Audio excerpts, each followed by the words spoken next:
Hai semuanya, jumpa lagi bersama saya Kevin di acara The Curious Kevin.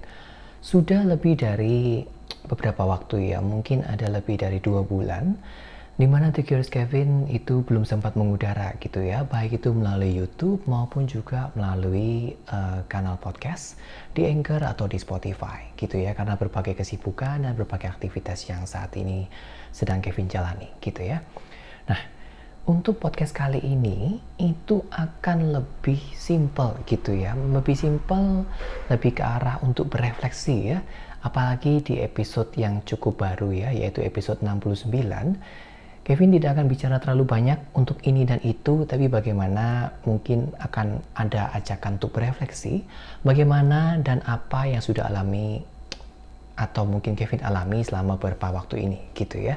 Jadi semoga ini bisa menjadi inspirasi buat kita semua dan semoga ini jadi awalan yang terbaru untuk melanjutkan episode-episode yang lain. Ya memang wajahnya begini nih ya. Jadi memang ini podcast yang dibuat dengan ya bukan apa adanya tapi memang juga menyesuaikan gitu ya, karena sudah cukup lama vakum dengan berbagai kegiatan mulai dari mengajar, rekaman yang lain dan juga dengan berbagai kesibukan. Cuman ada yang ingin saya sharekan gitu ya untuk teman-teman yang mendengarkan podcast kali ini. Di mana beberapa waktu yang lalu itu saya sempat mengalami suatu kondisi di mana saya ini dituntut akhirnya untuk banyak berefleksi, untuk banyak lebih curious sesuai dengan nama podcast ini ya, The Curious Kevin. Jadi menuntut saya untuk lebih curious dengan situasi-situasi yang terjadi dalam diri saya gitu ya. Dan ini menjadi sebuah waktu-waktu yang sebenarnya cukup menantang dan sampai sekarang sebenarnya juga sedang diproses, cuman memang untuk tahap yang dalam tanda kutip berat itu sudah lewat gitu ya, karena memang waktu pertama kali diajak untuk berefleksi karena kejadian di sekitar ya, kejadian di sekitar di mana waktu 2 bulan lalu itu ya, kira-kira ya 2 bulan 3 bulan yang lalu itu pandemi benar-benar gila banget gitu ya, dan membuat saya jadi terpengaruh gitu, terpengaruh dengan berbagai pikiran, dengan berbagai ketidakpastian, dengan berbagai pertanyaan dan dengan berbagai rasa ketidakmampuan untuk mengontrol gitu. Jadi ketika ada dalam situasi seperti itu, saya merasa bahwa kok tiba-tiba saya kehilangan kontrol ya, kok tiba-tiba saya kehilangan daya untuk memiliki kendali atas situasi. Tapi ternyata di balik hal itu, di balik saya meronta-ronta ingin mengendalikan, ternyata saya menemukan akar-akar dari sesuatu yang ternyata belum sehat dalam diri saya untuk secara bagaimana menjalani hidup atau dalam pandangan-pandangan hidup.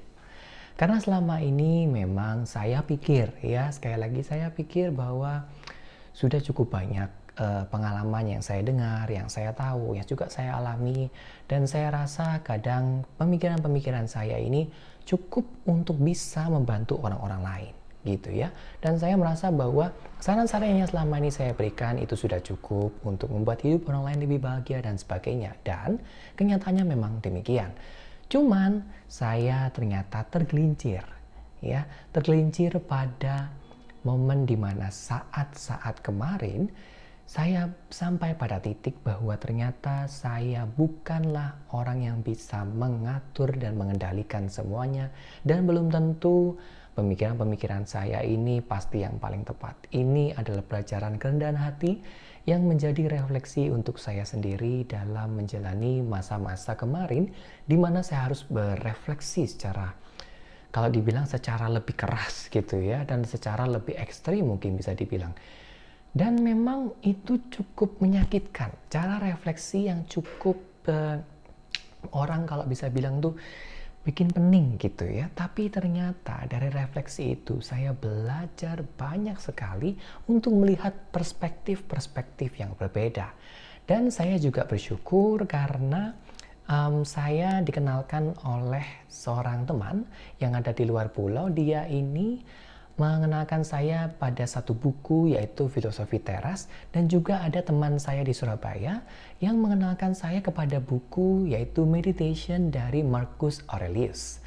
Jadi dua buku ini ternyata membuka wawasan saya yang selama ini mungkin hanya di situ-situ aja gitu, untuk melihat bagaimana ternyata dalam hidup kita punya hanya 3 hal yang bisa kita kendalikan, yaitu pikiran kita, tindakan kita, dan kemudian bagaimana cara merespon kita gitu ya. Kalau mungkin ada yang keliru bisa direvisi nanti waktu kalian berkomentar dan sebagainya.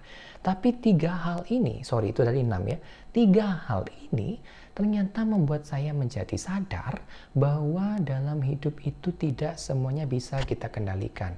Kuasa kita sangat kecil, dan yang bisa kita kendalikan adalah diri kita sendiri dan cara kita merespon apa yang dilakukan oleh orang lain. Seperti itu. Dan bagaimana ternyata hidup itu sebenarnya cukup simpel. Yang diperlukan adalah hidup di masa sekarang. Ya, bukan di masa lalu, memikirkannya masa lalu, dan bukan di masa depan, karena kita tidak tahu apa yang terjadi di depan dan yang di belakang sudah berlalu. Itu benar-benar membuat saya cukup merasa seperti apa ya, merasa seperti cukup terhantam gitu ya, terhantam karena selama ini saya terbiasa menganalisa hal-hal itu cukup mendalam gitu ya, baik untuk orang-orang yang curhat kepada saya, baik untuk situasi saya sendiri, tanpa saya menyadari bahwa yang perlu difokuskan adalah masa sekarang.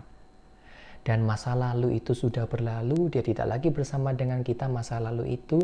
Jadi ada baiknya kita tidak melihat itu terus-menerus, dan untuk masa depan kita mesti melangkah dengan optimis. Meskipun kita tidak tahu seperti apa, tapi ketika kita punya landasan hati yang baik untuk optimis dan bersemangat ke depan, untuk hasilnya ya tentu kita usahakan yang terbaik. Jadi ini benar-benar podcast yang memang tidak atau belum ya bahas tentang topik-topik spesifik, tapi bagaimana saya mengajak teman-teman sekalian untuk merefleksi tentang apakah selama ini kita hanya hidup di masa lalu, apakah selama ini kita khawatir akan masa depan. Padahal sebenarnya yang bisa kita kendalikan adalah diri kita sekarang di situasi yang sekarang ini, dengan bagaimana kita mampu memberikan respon atau juga berpikir tentang hal itu. Begitu. Jadi semoga podcast yang sangat singkat ini ya bisa bermanfaat untuk teman-teman sekalian. Saya juga masih belajar karena masih banyak pelajaran yang perlu saya pelajarin dengan membaca buku yang tadi saya berikan ke teman-teman. 2 judulnya yaitu Filosofi Teras dan juga Meditation. Dua-duanya sudah ada untuk yang Meditation.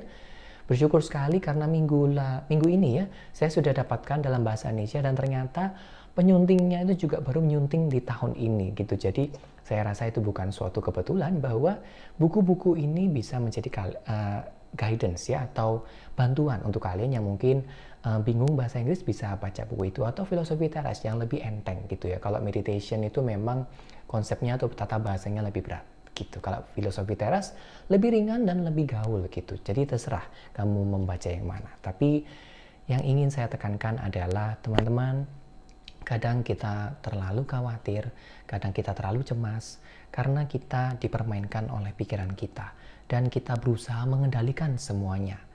Padahal kita hanya perlu mengendalikan diri kita sendiri, pikiran kita, dan bagaimana cara kita merespon terhadap keadaan. Lalu bagaimana cara mengendalikan pikiran dan sebagainya? Teman-teman bisa mulai untuk membaca dari 2 buku itu, atau nanti di podcast ke depan Kevin akan mulai pelan-pelan membahas bagaimana kita bisa curious. Ya, seperti nama podcast ini, curious pada hal-hal yang memang penting dan yang pastinya membuat kita berkembang ke arah yang lebih baik. Oke, tetap semangat dan tentunya tetap optimis.